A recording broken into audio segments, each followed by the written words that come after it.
নিয়ে তার খাতাটাকে দেখাবেন, দেখো তো এই পাপ তুমি চিনতে পারো, দেখো তো এগুলো পাপ চিনতে পারো, জি এগুলো আমারই পাপ। তো তুমি কি আমাকে কিছু বলতে চাও? জি না, আমি কিছু বলতে চাই না। তো তুমি কি মনে করো যে আমার ফেরেশতারা অন্যায় লিখেছে? জি না, সেটা আমি মনে করি না। তখন বুঝবে যে আমি জাহান্নামে চলেই গেছি। তখন আল্লাহ বলবেন, দেখো তোমার একটা স্বভাব ছিল, খাসলত ছিল মানুষের দোষ ত্রুটি ঢেকে রাখা। তুমি যদি মানুষের দোষ ত্রুটি গোপন রাখতে পারো, আমি আল্লাহ তোমার দোষ ত্রুটি গোপন রাখতে পারি না। যাও, তোমার বিচার হবে না, মাফ করে দিলাম তোমাকে, তুমি জান্নাতে চলে যাও। গুণ কি গুণ বলেন তো, কি গুণ? মুহাম্মদ সাল্লাল্লাহু আলাইহি ওয়াসাল্লাম কিভাবে দেশ ঢেকে রাখতেন সেটা আমি একটু পরে বলছি। আমি একটু বুঝাই গীবাত কাকে বলে, বদনাম কাকে বলে। সুদ মহাপাপ, জিনা মহাপাপ, সুদ মহাপাপ। রাসূল সাল্লাল্লাহু আলাইহি ওয়াসাল্লাম বলছেন, মায়াকুলু দিরহাম রিবা ওয়া আলাম আসাদ মিন সিত্তাতি সালাসিনা জিনিয়া। কেউ যদি জেনে শুনে 1 টাকা সুদ খায়, 36 বার জেনা করে যত পাপ হবে, 1 টাকা সুদ খেলে তার চেয়ে বেশি পাপ হবে। যেটা মানুষ দিন রাত করছে। কিস্তি তুলেছেন কেন? এই ছেলে, তোমার মা কিস্তি তুলেছে কেন? খালা বলে ডাকতে পারে না যে তোমার এটা খাবো না, প্রয়োজন আমি ভিক্ষা করে খাবো? ভিক্ষা করে খাবা কেন? মানুষের বাড়িতে কাজ করে খাবা। আমি ভিক্ষা করার কথা বলি তোমার বাপকে খাটো করার জন্য। তোমার বাপ তোমার জন্য কেন যৌতুক নিল, নিবে কেন? তখন আমি কষ্ট পেয়ে বলেছি, বাপ বেটা ভিক্ষা করে খাও। যৌতুক নিয়েছো কেন? আগামীকাল সন্ধ্যা হতে যৌতুক ফেরত দিতে হবে। দিন মঞ্জুরি করে থাকো, মোটরসাইকেল নিলে কেন? বলে আমাকে খুশি দিয়েছে। বেটা, তোমার শ্বশুর মোটরসাইকেলটা ফকিরকে দেয় না কেন? তাহলে তো বোঝা যায় খুশি হয়ে দেয়। তোমার স্বভাব খারাপ, তোমার বাপেরও স্বভাব খারাপ। পরে দেওয়া মোটরসাইকেলে গড়ে বেড়াও আর এলে বদনাম করে বেড়াও। দেখি আব্দুল্লাহর শ্বশুর বলুক তো দেখি, আব্দুল্লাহর শ্বশুর, আব্দুর রহমানের শ্বশুর, আব্দুর রহিমের শ্বশুর বাবার ক্ষমতা নাই আমার সামনে মুখ খুলতে পারে? মুখ খোলার সাহস রাখে না, মনে ওর ধারে কাছে যেতে পারবে না। বিশ্বাস করো, আল্লাহর অশেষ রহমত, আমি আমার জীবনে কোনোদিন সভাপতি, সেক্রেটারি, মসজিদের কে দায়িত্বশীল তাকে হিসাব করে আমার জীবনে আমি কোনোদিন একটা বাক্য বলিনি। আমি আমার মতো বলি, সুলি হবে না ফাঁসি হবে সে ভেবেছেন, আমি কোনোদিন করিনি। আমি মুসলিম চির রণবীর, মরণকে করি না ভয়, মরলে শহীদ বাঁচলে গাজী, উভয়ই সমান, মরলেও জান্নাত বাঁচলেও জান্নাত, উভয়ই সমান। পিছনে হটে কোনোদিন কথা বলার প্রয়োজন মনে করিনি। আমার মনে হচ্ছিল সারা বাংলাদেশে আমি একাই আছি যে করোনার 5 পয়সা দাম দিনে।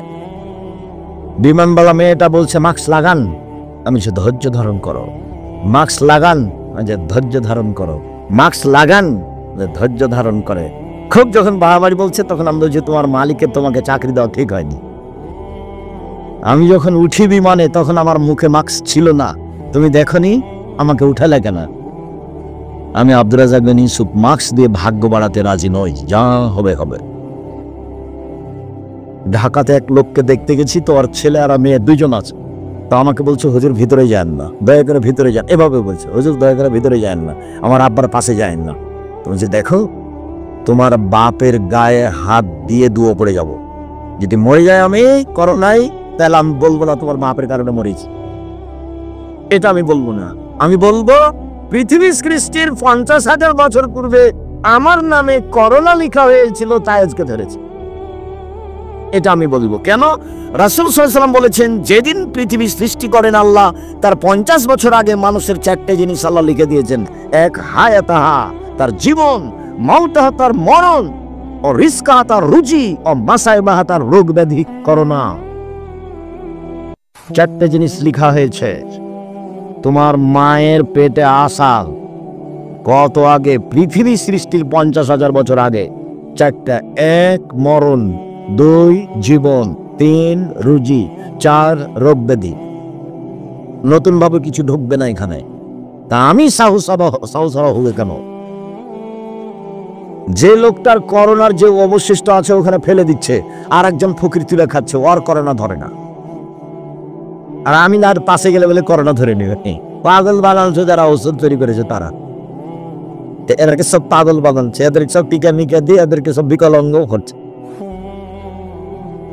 এইসব পথে যেতে হবে না। পথ আমি কোনোদিন বলিনি যে ইহুদি খ্রিস্টানদের অধীনে থাকতে হবে, ওদের গোলাম হয়ে থাকতে হবে, এটা আমি কোনোদিন বলিনি।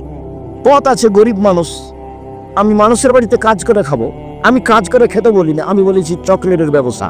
চকলেটের ব্যবসা বলে আমি চকলেটের ব্যবসা করতে বলিনি, আমি বলেছি সবচেয়ে কম পয়সার ব্যবসা। বুঝাতে পারলাম না কথা?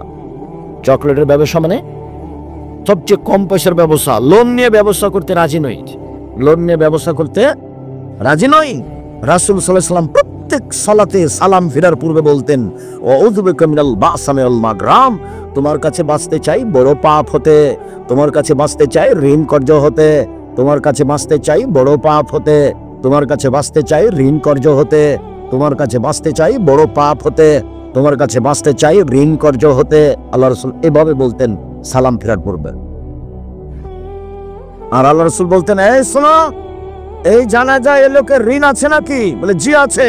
তা আমি গেলাম। আল্লাহ রাসূল ঋণ থাকা লোকের জানাজা পড়াতেন না, আর জানাজাই নেই।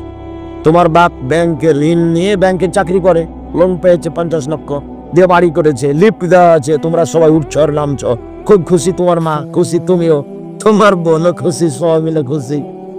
তো তোমার বাপের জানাজা হবে না, যে এলে মুন্সিকে দিয়ে করে নিও। দুনিয়া তো এরকমই, মুন্সিকে দিয়ে করে নিতেই পারো। 5,000 50,000 টাকা দিলে আমাকে বলিও তো একটা, আমি কাছে আছি, আগ্রহ হিসাব আমার আব্বার অনেক টাকা আছে ব্যাংকে, 5 কোটি টাকা দিব, আপনি জানাজাটা করে দেন। আপনার জামিয়া সালাফে বলিও দেখি। শুনুন, রাসূল সাল্লাল্লাহু আলাইহি ওয়াসাল্লাম বলেন, সুদের 70টি ভাগ রয়েছে। সবচেয়ে ছোট ভাগ হলো মার সাথে জেনা করলে যেমন পাপ হয়। সুদের পাপের 70টি ভাগ রয়েছে। ছোট ভাগ হলো মার সাথে জেনা করলে যেমন পাপ হয়। সুদ মহাপাপ, সুদ মহাপাপ, সুদ মহাপাপ। কোটি কোটি টাকা সুদ খেয়ে আজকে বলছি ভুল হয়েছে, আর কোনোদিন সুদ খাবো না, লেনদেন বন্ধ করলাম, তুমি আমাকে মাফ করো। আল্লাহ বলবেন ঠিক আছে করলাম। এখন দোকানে বসে আড্ডা পিঠে কারো বদনাম করেছে, ক্ষমা চাও দেখি, হবে না।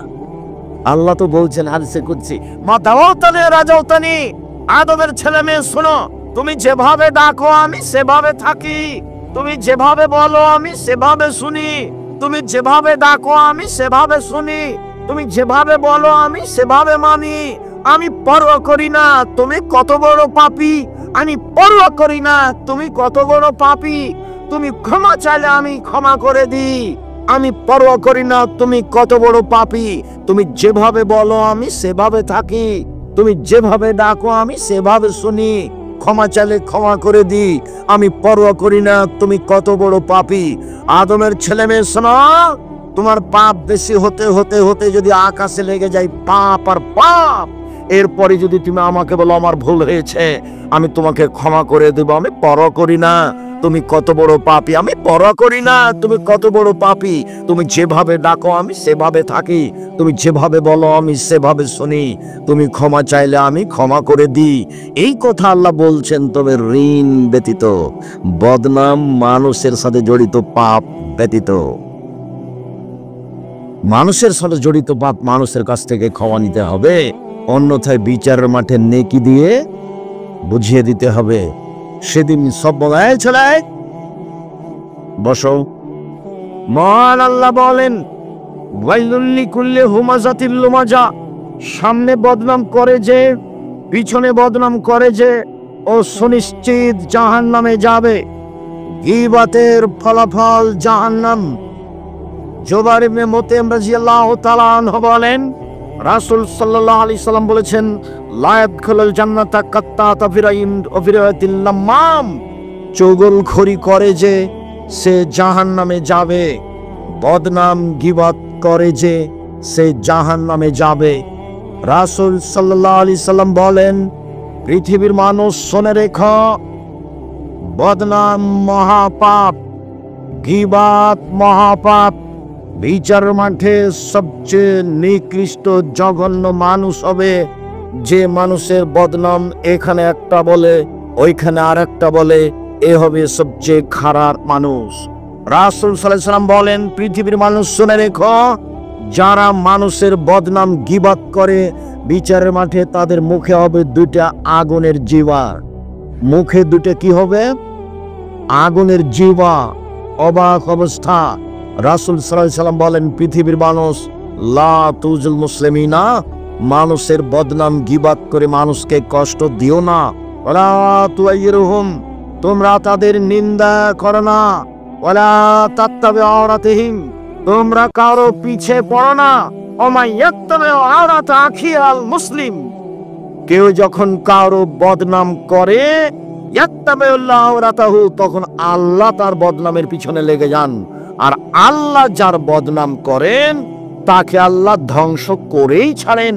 ও যদি মানুষের বদনাম করে তার বাহনের উটের পেটে ঢুকে যায়, তবু আল্লাহ তাকে বদনাম করেই ছাড়বে না। ছেলে বলো তো দেখি, তুমি মানুষের বদনাম করলে তোমার বদনাম কে করবে? আল্লাহ। মানুষের বদনাম করে যদি তুমি পাথরের মধ্যে ঢুকে যাও বা তোমার উটটার পেটের মধ্যে ঢুকে যাও, তবু তোমাকে আল্লাহ সেখানে অপমান করবে। এর নাম বদনাম, এর নাম গীবা। রাসূল সাল্লাল্লাহু আলাইহি সাল্লাম বলেন, আমাকে জিবরাইল মেরাজে নিয়ে যাচ্ছেন উপরে, দেখি অনেক মানুষ তাদের লম্বা লম্বা নখ, তামার নখ হাতে, একমেশন ওজুহম সুদুরাহম, মুখকে এভাবে খামচা মেরে ধরছে, গোস্ত তুলে ফেলছে, বুকে এভাবে খামচা মেরে ধরছে, গোস্ত তুলে ফেলছে। আমি বললাম, জিবরাইল মান হাওয়া, এরা কারা? যারা নিজেদের নখ দিয়ে মুখ এবং বুকের গোস্ত তুলে ফেলছে, এরা কারা? তখন আল্লাহর জিবরাইল বলছেন, শুনেন, আল্লাযীনা ইয়াকাউনা ফি আরাজিন নাস, এরা হচ্ছে ওরা যারা মানুষের বদনাম গীবাত করত। আপনি মহিলা মানুষ, এই মেয়ে চলে গেছে নাকি, গল্প করছে নাকি? মুখ বন্ধ করো। উপস্থিত বৈঠকের দিনই বোন, আপনি মুখখান বন্ধ করেন। এই মেয়ে কথা বলছো কেন? আপনি একটু মুখখান বন্ধ করেন। মহিলাদের স্বভাব, এক কেজি চাউল কর্জ নিতে গেছে ধার নিতে গিয়ে বলছে, বুবু শুনেছ কি হয়েছে? বুবু শুনেছ কি? কি তো একটু চাউলটা দাও বলছে। আরে বল না আগে কি হয়েছে, আগে বদনামটা শুনবে তারপরে। মহিলা মানুষ বদনাম দিয়ে তার জীবন চলে, মানুষের গীবাত দিয়ে তারা জীবন চলে। যে মহিলা আপনার বাড়িতে এসে কারোর বদনাম করতে চাচ্ছে, আপনি বলেন মুখখান বন্ধ করেন, আমি কারোর বদনাম, আপনাকে চাউলই দিব না, যান। আপনাকে ভালো লাগতো কার বদনাম শুরু করেছে? যে আপনার শত্রুতা। ও কার বদনাম শুরু করেছে বলেন তো দেখি? যে আপনার শত্রুতার। তখন আপনার খুব ভালো লাগছে, ঠিকই বলেছেন, আসলেই খারাপ, ঠিকই বলেছেন, আসলেই খারাপ, ঠিকই বলেছেন, আসলেই খারাপ, মানুষই না, এই সেই। আপনার খুব ভালো লাগছে, আর ওকে বলতে ভালো লাগছে কেন? ওই যে চাউল নিতে এসেছে, আটা নিতে এসেছে, দেখেন এবার অবস্থা কি। এর নাম হলো বদনাম। রাসূল সাল্লাল্লাহু আলাইহি সাল্লামকে বলা হলো, আল্লাহ রাসূল, বেশি বেশি মানুষের জাহান্নামে যায় কিভাবে? তখন আল্লাহ রাসূল বললেন, মুখ আর লজ্জা স্থান, এই দুটা জিনিস মানুষকে জাহান্নামে নিয়ে যায়। এক মুখ, আর দুই হলো লজ্জা স্থান। মুখে যদি মানুষে বদনাম করে তাহলে তার জান্নাতে যাওয়ার পথ নেই।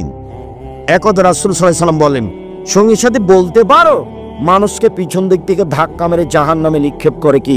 সঙ্গী সাথী বলতে পারো মানুষকে পিছন দিক থেকে ধাক্কা মেরে জাহান্নামে নিক্ষেপ করে কি? সঙ্গী সাথী বলতে পারো মানুষকে পিছন দিক থেকে ধাক্কা মেরে জাহান্নামে নিক্ষেপ করে কি? এই কথা বলতে বলতেই আল্লাহ রাসূল নিজের জিহ্বাটা ধরে নিয়েছেন। এই জিহ্বা মানুষকে পিছন দিক থেকে কি করে? ধাক্কা মেরে জাহান্নামে নিক্ষেপ করে। মুখই খুলবেন না, কথাই নাই। আল্লাহ রাসূল বলেছেন, বাঁচার তিনটা পথ। এক, আলজেম বাইতাক, বাড়ির বাইরে যাবেন না, কাজ শেষ বাড়ি। খেয়ে উঠে হাত খান ভালো করে ধুচ্ছেন না, হাতটা না ধুয়েই আপনি যাচ্ছেন দোকানের দিকে। আপনার স্বভাব কত খারাপ! স্বভাবটা একবার ইতো শ্রেণীর মতো, নিম্ন শ্রেণীর মানুষের মতো। বুঝেও বুঝে না ওরা, অন্তর আছে বুঝে না, দেখেও দেখে না ওরা, চক্ষু আছে দেখে না, শোনেও শোনে না ওরা, কান আছে শোনে না।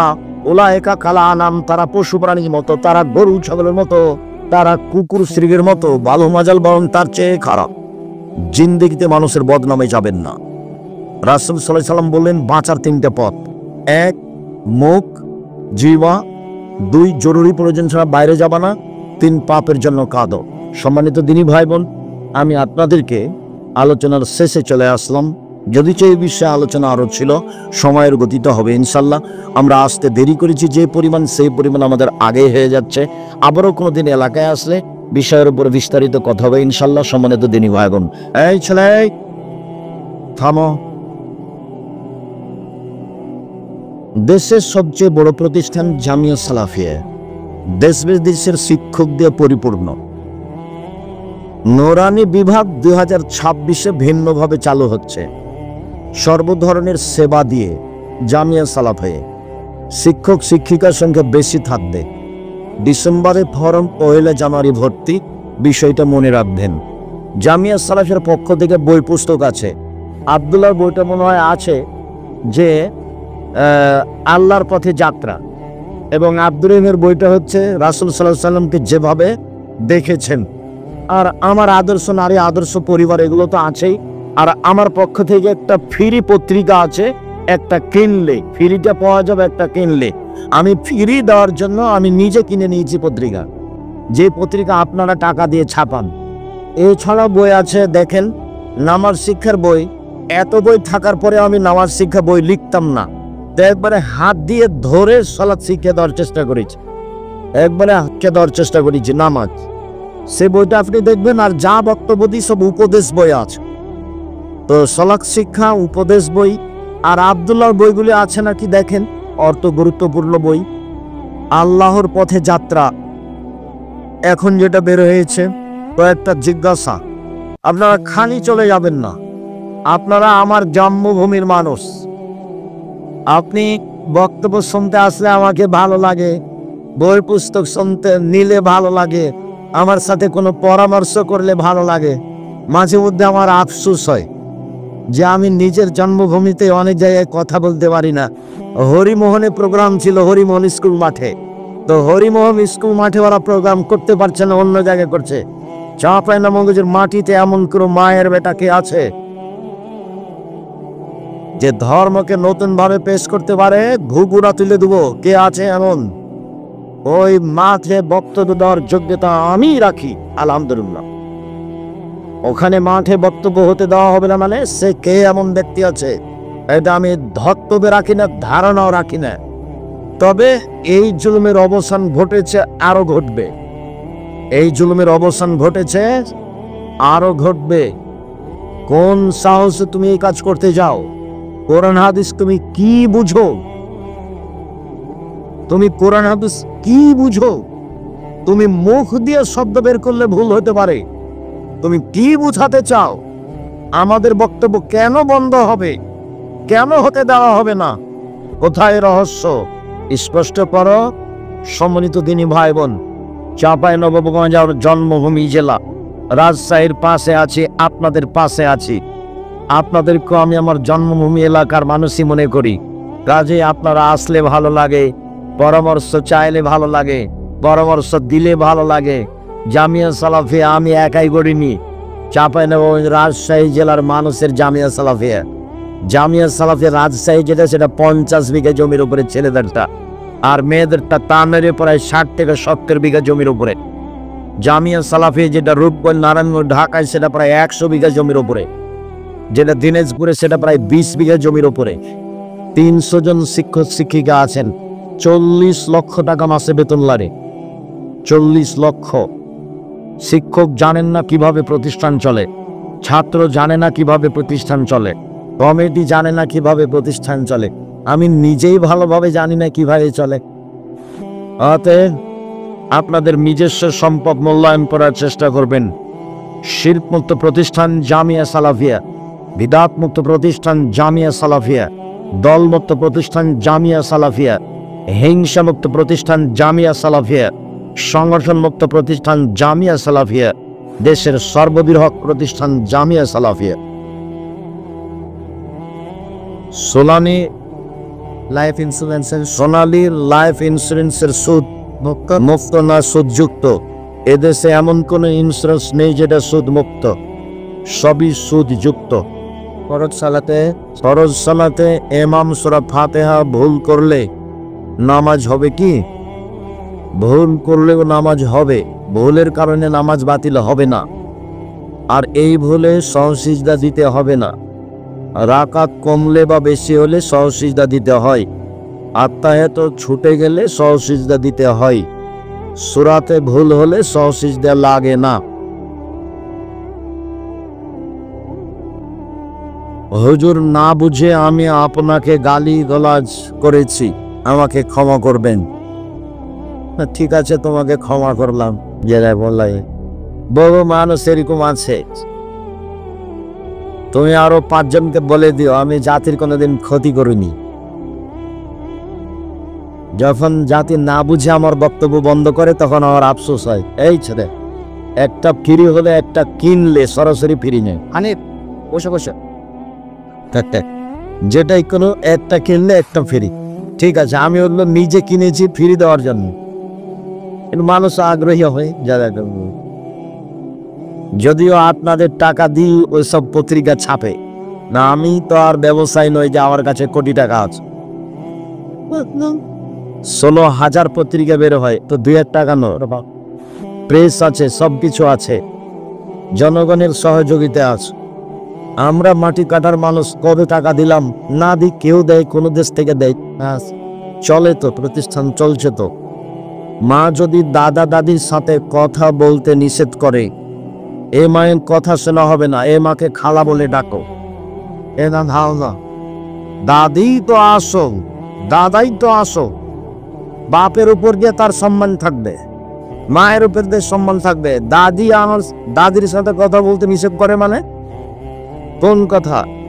দাদি আমাকে বকা দিয়েছে দিয়েছে, দাদি আমাকে যা বলেছে বলেছে। দাদি আমার সবচেয়ে সম্মানী মানুষ। আমাকে কি বলেছে আমার দাদি এ বিবেচনা নেই। আমার দাদির সাথে আমি কথা বলবো, এ কথাই ঠিক। আমার দাদি আমার মাকে যা বলেছে বলেছে, গালি দিয়েছে দাদি দিয়েছে। আমার দাদি আমার মাকে একবারে কয়েক কিল নতুন বউ, একবারে নতুন বউ। ওই যে লিখতে বলেছিল, ঘর লিখতে বলেছিল, আজান হয়ে গেছে, আমার দাদি বলেছে যে হাত দিয়ে নামাজটা পড়ে নিয়ে বাকিটুকু লিখবি। তো আমার মা বলেছে যে আর 2বার ঘোরালেই তো জায়গাটা হয়ে যাবে, তাহলে একবারই শেষ করে নিয়ে হাত দিয়ে নামাজ পড়বো। যেমন বলেছে 2বার ঘোরালেই হয়ে যাবে, তেমনি আমার দাদি গিয়ে একবারে কয়েক কিল। হ্যাঁ, আমি বলছি নামাজ পড়লে হাত দিয়ে, আর তুই বলছিস 2বার হাত ঘোরালেই হবে। তো সাহস দেখি অনেক। এখন আমার মা বলবে যে দাদি বলিস না, এই কোন বোকামি কথা, খুব নোংরা কথা এটা। টুপি পরার ব্যাপারে কোনো হাদিস আছে? না। সাহাবীদের মাথায় পাগড়ির নিচে টুপি থাকতো, এটা বোঝা যায়। ব্যাংকে টাকা রাখলে টাকা বেড়ে যাওয়া, টাকা দিয়ে কি যাকাত দেওয়া যাবে? জি না। বেড়ে যাওয়াটা ফকির মিসকিনকে এমনি দিয়ে দিতে হয়, না হলে তো জামিয়া সালাফে ইয়াতিম আছেই, ওটা দিয়ে পাঠিয়ে দিবেন। বর্ধিত দিয়ে কিছু করা যাবে না, এটা সুদ। আমি একজন ইউরোপ প্রবাসী, শুনেছি রাসূল সাল্লাল্লাহু আলাইহি ওয়াসাল্লাম বলেছেন, তোমরা কর্মসংস্থার জন্য পশ্চিমা দেশে যাবে না। না, এটা বলেননি। ওরা ইহুদি খ্রিস্টান, ওদের বিপরীত বিরোধিতা করতে হবে, এটা বলেছে। তাহলে গেলে তো অনুকূলে হলো, ওদের সাথে কাজ করলে তো অনুকূলে হলো। রুজি উপার্জনের জন্য গেলেও তার আদর্শ নেওয়া যাবে না।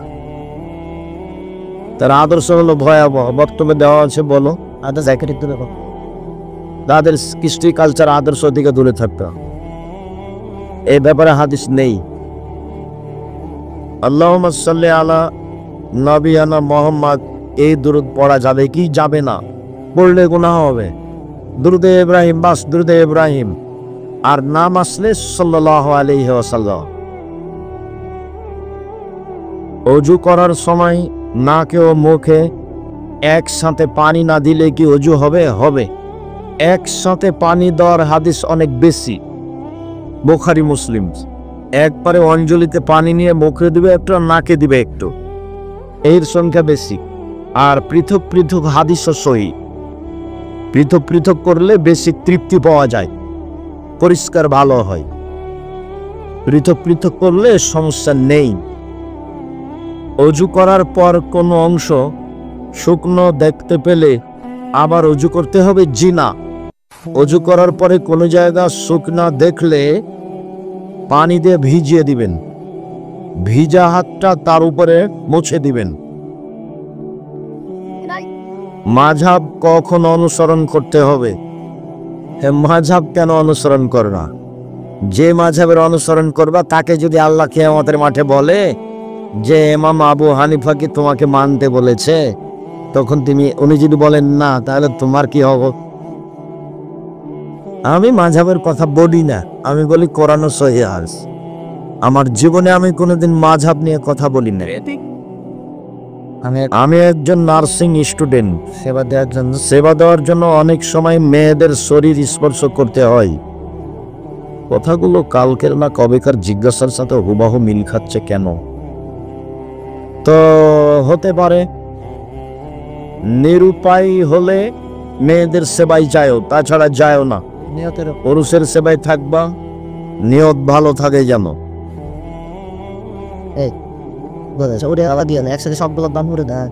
মজা করে গোপনে ফোনে বা SMS এ দুজন দুজনকে 3 বার কবুল বললে কি বিয়ে হবে? না, এই বিবাহ বাতিল। কোর্টের বিবাহ বাতিল, উকিলের বিবাহ বাতিল, জজের বিবাহ বাতিল। কোর্টের বিবাহতে ছেলে মেয়ে হলে সব ছেলে অবৈধ, 7 ছেলের মা হলো 7টাই অবৈধ সন্তান। কোর্টের বিবাহ বাতিল। বাপ ছাড়া বিবাহ হবে না, বাপ ছাড়া বিবাহ হবে না। বাপের দাম আছে। বাপ মরলে দাদা, চাচা, ভাই এরা নিচে নেমে আসে। তওবা কিভাবে করব? তওবা কখন করলে কবুল হবে? আস্তাগফিরুল্লাহ ওয়া আতুবু ইলাইহি বেশি পড়ো। রাতে 2 রাকাত সালাত আদায় করে হাত তুলে বলো, এই পাপ আমি এই পাপ আর কখনো করব না। তুমি আমাকে পাপ থেকে বাঁচাও। অনুতপ্ত হয়ে বলছি। আমি একজন ছাত্র, টিউশনি করে টাকা ইনকাম করি। মেয়েদেরকে পড়ালে কি টাকা হালাল হবে? নির্জনে কোনো মেয়েকে পড়াতে পাবা না। পড়ালে তার মা পাশে বসে থাকবে, নইলে আরো 5 জন হতে হবে, ইসলামী পোশাক হতে হবে। জুমার দিনে খুতবার পরে আজান দেওয়া হয়, সেটা জায়েজ না? আজান একটাই, যখন খুতবা শুরু হবে তখন বাস একটাই আজান, রাসূলের সুন্নাহ। এশার সালাতের পর ভিতরের সালাত না পড়লে সালাত আদায় হবে কি? ভিতরের সালাত ফজরের আজান পর্যন্ত পড়েন, যখন সহজ হয় 1 রাকাত পড়বেন, চাইলে 3 রাকাত, চাইলে 5 রাকাত, 1 রাকাত বেশি পড়বেন। আর কেউ যদি দোয়ায়ে কুনুত পড়তে চায়, তাহলে দোয়ায়ে কুনুত প্রতিদিন পড়তে হবে না। কেউ যদি কোনোদিন দোয়ায়ে কুনুত পড়তে চায়, তাহলে ভিতরের সালাতে পড়বে। কেউ যদি কোনোদিন দোয়ায়ে কুনুত পড়তে চায়, তাহলে ভিতরের সালাতে পড়বে। কেউ যদি কোনোদিন দোয়ায়ে কুনুত পড়তে চায়, তাহলে ভিতরের সালাতে পড়বে। রুকুর আগে হলে বুকে হাত বাঁধা থাকবে, রুকুর পরে হলে উঠাবে। সাহারির শেষ সময় কিভাবে নির্ধারণ করা হয়? এই 50-60 আয়াতে পড়ার মতো সময় থাকবে, এরকম সময়। শায়েখ, আমি স্বপ্নে দেখি আমার বাবা মারা গেছেন, আমি চিৎকার করে কান্না করছি। এ সময়টা তখন শেষ রাত। এই স্বপ্ন দ্বারা আমাকে পরিষ্কার বলুন। স্বপ্ন ভালো লাগলে কাউকে বলতে হবে, খারাপ লাগলে কাউকে বলতে হবে না। বাম দিকে থুথু ফেলতে হবে, নাউজুবিল্লাহি মিন জালিক বলতে হবে। অজু করে 2 রাকাত সালাত আদায় করতে হবে, তাহলে খারাপ স্বপ্নের কোনো প্রতিক্রিয়া হবে না। আর স্বপ্ন কোনো দলিল নয়। স্বপ্নের কথা ভালো হলেও ঠিক হতেও পারে, নাও হতে পারে। স্বপ্ন জীবনে কোনো দলিল নয়। শুকরিয়া, জাযাকুমুল্লাহ খায়ের। সকল দিনই ভাই বোনকে আজকের আলোচনা মেনে চলার জন্য আন্তরিকভাবে অনুরোধ জানাচ্ছি। বিশেষভাবে সমাজের যা অবস্থা, তাতে হাট বাজার দোকানপাট থেকে বেঁচে থাকতে হবে, মুখ বন্ধ করতে হবে, অন্যথায় সরাসরি জাহান্নামে চলে যেতে হবে, যা আমরা আজ করতে পারছি। বিষয়টি খুব সতর্কভাবে দেখবেন।